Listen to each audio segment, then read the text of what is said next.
Welcome to all time news. ఈరోజు వార్తలు. విశాఖ దక్షిణ నియోజకవర్గం వైఎస్ఆర్సీపీ అభ్యర్థిగా వాసుపల్లి గణేష్ కుమార్ శనివారం నామినేషన్ దాఖలు చేశారు.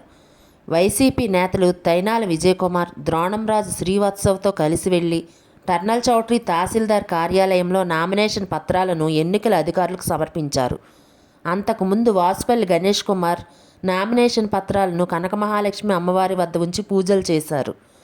అక్కడి నుంచి భారీగా తరలివచ్చిన పార్టీ శ్రేణులు, అభిమానులతో టర్నల్ చౌట్రీ వరకు ర్యాలీగా తరలివెళ్లి నామినేషన్ దాఖలు చేశారు.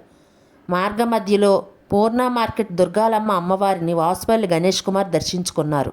వాసుపల్లి గణేష్ కుమార్తో పాటు విశాఖ పార్లమెంట్ వైఎస్ఆర్సీపీ అభ్యర్థి బొత్స ఝాన్సీ లక్ష్మి పార్టీ శ్రేణులను ఉత్తేజపరుస్తూ మాట్లాడారు. అలాగే ఫ్యాన్ గుర్తుపై ఓటు వేసి అఖండ మెజార్టీతో గెలిపించాలని ఓటర్లను అభ్యర్థించారు.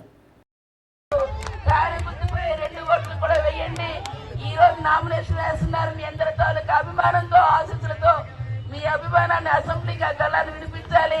మీ అభిమానంతో ఈ